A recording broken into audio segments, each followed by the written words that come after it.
Bonjour, vous écoutez Harmonie énergétique, un podcast dédié au développement personnel pour les francophones de Dubaï et plus particulièrement à toutes celles et ceux qui souhaitent en savoir un peu plus sur la spiritualité et sur ces deux sujets qui me passionnent, le magnétisme et la radiesthésie.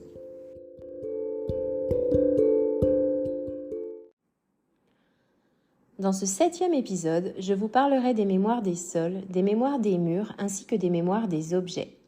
Afin de faciliter la compréhension de ces phénomènes, on va donc les aborder point par point et je vous illustrerai pour chacun d'entre eux un exemple sur les ressentis qu'elles peuvent provoquer chez l'habitant afin que ce soit plus facile pour vous de les identifier. Donc dans un premier temps, je vais vous parler des mémoires des sols, ensuite des mémoires des murs et je finirai avec les mémoires des objets.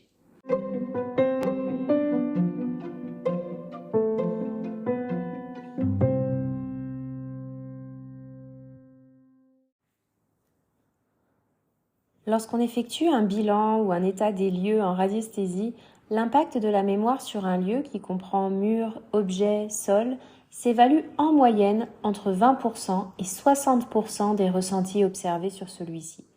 C'est pour cela que le nettoyage énergétique de ces mémoires est l'une des actions principales du géobiologue ou du radiesthésiste. On va donc se porter sur les mémoires des sols, car en géobiologie, on considère que les sols peuvent être porteurs de mémoire des événements anciens qui se sont passés sur le site. Conflits, lieux de torture, guerres, bref, toutes sortes d'événements douloureux vécus par un groupe de personnes plus ou moins importants. C'est la nature des émotions vécues qui sera alors imprégnée dans les sols de cet endroit. Par exemple, un ancien champ de bataille sera porteur de l'agressivité, de la violence et de la souffrance qui se sont exprimées sur ce lieu. Ces batailles vont le marquer et s'exprimer au travers de celui-ci, à travers le temps. On peut parler de répercussions qui s'étalent à des centaines ou des milliers d'années après. Si une maison a été construite à un de ces endroits, elle sera sous l'influence de cette énergie de bataille et l'ambiance de la maison deviendra alors plus agressive, conflictuelle, sans que l'on comprenne vraiment pourquoi. L'Europe est peuplée depuis extrêmement longtemps et elle est marquée par d'innombrables conflits liés à des événements qui sont connus pour certains, mais que la plupart ont également oubliés. Beaucoup de sites sont marqués sans qu'on le sache et seule la mesure du taux vibratoire et du taux de pollution se trouvant dans le sol nous permet de le diagnostiquer. Grâce aux planches de radiesthésie, on peut arriver à dater et à identifier le type d'événement qui a eu lieu. On retrouve également des lieux chargés d'énergie positive, comme les lieux à haut taux vibratoire. Il en existe plusieurs en France et on en retrouve un bon petit nombre dans le massif des Vosges, entre autres, et en Alsace. Beaucoup de randonneurs s'y rendent et effectuent comme un petit pèlerinage régénérateur.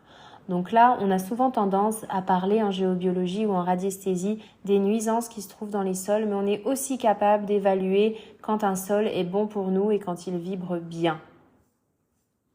On passe ensuite à ce qu'on appelle les mémoires des murs. Alors, il s'agit de l'énergie qui est déposée de façon inconsciente par les habitants d'un lieu. Cela correspond principalement aux émotions vécues qui ont marqué la maison. Donc, plus les émotions seront denses, intenses, lourdes, plus la mémoire des murs sera chargée.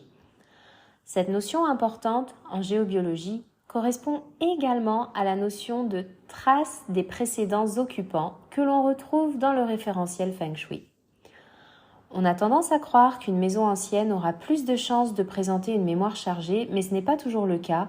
Une maison où il y a eu un climat serein, aimant, bienveillant sera moins chargée qu'une maison neuve où pendant la construction, des conflits ont pu éclater sur le chantier entre les ouvriers, les constructeurs, le client, etc. On observe souvent d'ailleurs dans un quartier une maison qui change de propriétaire régulièrement à cause de divorce.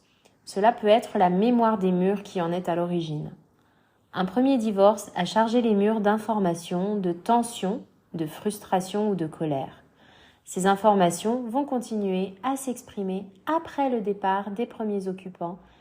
Donc ces mémoires des murs vont influencer les propriétaires suivants et déclencher un deuxième divorce ou séparation et ainsi de suite. Comme le mentionne Roger Laforêt dans son ouvrage « Ces maisons qui tuent », On observe ainsi régulièrement ce qu'on appelle des maisons à divorce, des maisons à cancer ou autres maladies.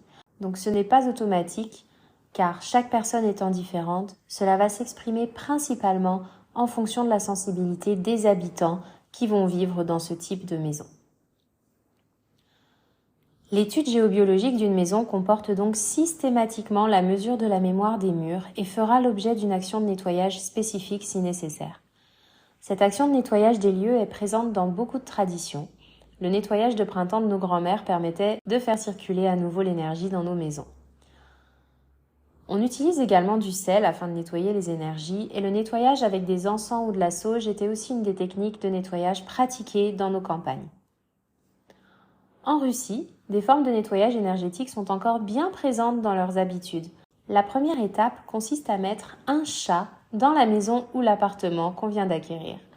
Lorsque le chat a terminé de faire le tour du logement, on considère qu'un premier nettoyage est réalisé. La deuxième étape du nettoyage consiste à passer le long des murs avec une bougie allumée. En observant la flamme de celle-ci, si on voit qu'elle commence à vaciller, on considère qu'une information est stockée dans le mur. À ce moment-là, le fait de laisser la bougie devant va laisser partir l'information et lorsqu'elle a cessé de vaciller, on considère que l'information contenue dans les murs n'est plus présente. Le Feng Shui comporte également des protocoles de nettoyage des lieux qui est basé sur l'utilisation du son comme moyen de purification. Donc placer un bol tibétain et le faire sonner à l'angle des murs va faire bouger les énergies stagnantes et les nettoyer par la même occasion. On passe maintenant à ce qu'on appelle la mémoire des objets. Donc au-delà de la mémoire des sols et des murs, on va également en radiesthésie vérifier la mémoire des objets qui peuvent aussi être porteurs d'une histoire. Un meuble acheté chez un antiquaire sera également porteur de mémoire dont on ignore tout et dans certains cas son énergie peut devenir assez gênante dépendamment de ces mémoires-là. Autre exemple, on considère également que les bijoux d'occasion ou de famille sont porteurs de l'énergie de la personne qui les aura portés auparavant. Ça peut être inconfortable de les porter sans prendre la précaution de les nettoyer au préalable. Il faut donc bien prendre en compte que tout ce qu'on ramène chez soi, qu'il s'agisse de meubles, d'antiquités, de bijoux qui ont appartenu à quelqu'un d'autre, doivent impérativement être nettoyés afin de ne pas transporter et ramener chez nous des énergies qui ne nous appartiennent pas. Donc, en géobiologie et en radiesthésie, on va donc nettoyer ces objets de la même manière qu'on peut nettoyer les murs et les sols afin qu'ils retrouvent une certaine indépendance du point de vue énergétique.